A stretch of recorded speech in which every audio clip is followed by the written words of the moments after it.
आणि आता पाहणार आहोत सविस्तर बातमीपत्र आणि बातमीपत्राच्या अगदी सुरुवातीला राजकीय क्षेत्रातली ब्रेकिंग न्यूज। संजय राऊत हे पुन्हा एकदा वादात अडकलेले आहेत। विधिमंडळ नसून चोर मंडळ असल्याचं वक्तव्य त्यांनी केलं आणि हेच वक्तव्य आता त्यांना चांगलंच भोवण्याची शक्यता। राऊतांच्या वक्तव्याचे त्यानंतर विधिमंडळामध्ये पडसाद उमटले आणि वक्तव्यानंतर राऊतांनी पुन्हा एकदा सारवासारव केल्याचं पाहायला मिळतंय। चोरांचं मंडळ, चोर मंडळ, विधिमंडळ नाही चोर मंडळ आहे। संजय राऊतांनी हे वक्तव्य केलं आणि राजकीय भूकंप आला।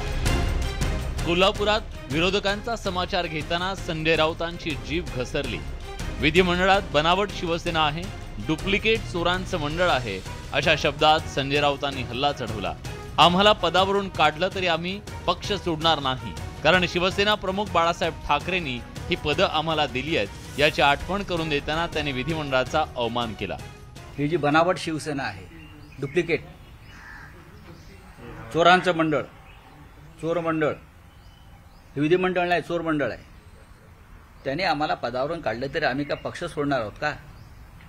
अशी अनेक पदं आम्हाला पक्षाने दिली, बाळासाहेब ठाकरे आणि उद्धवजींनी दिली, ही आम्ही वळवून टाकतो पक्षासाठी। आम्ही लफंगे नाही आहोत। पदं गेली, पदं परत येतील, आमचा पक्ष महत्त्वाचा। मंडळाला चोर मंडळ म्हणायचं। मुंबईत अर्थसंकल्पीय अधिवेशन सुरू असतानाच संजय राऊतांनी कोल्हापुरात वादग्रस्त वक्तव्य केलं। त्याचे तीव्र पडसाद आज उमटले। सर्व पक्षीय नेत्यांनी संजय राऊतांवर जोरदार हल्लाबोल केला।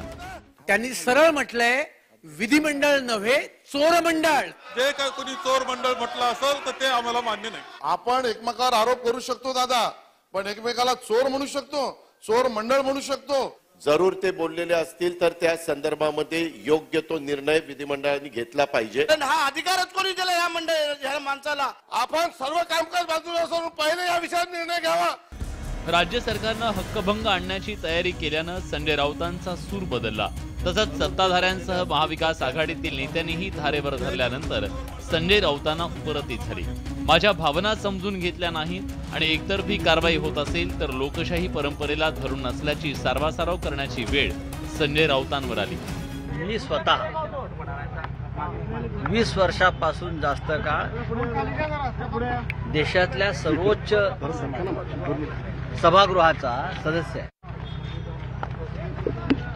विधिमंडळ असेल, संसद असेल, या दोन्ही सभागृहाचा मी नेहमी आदर केलेला आहे। लोकशाही प्रधान देशात विधिमंडळ हे सामान्यांच्या आकांक्षांचं प्रतिबिंब उमटवणारं सभागृह आहे। मतदार त्यांचं अमूल्य असं मत देऊन लोकप्रतिनिधी निवडून पाठवतात। विधिमंडळात सामान्यांचे प्रश्न मांडले जातात, प्रश्नांवर तोडगा काढला जातो, कायदे तयार केले जातात।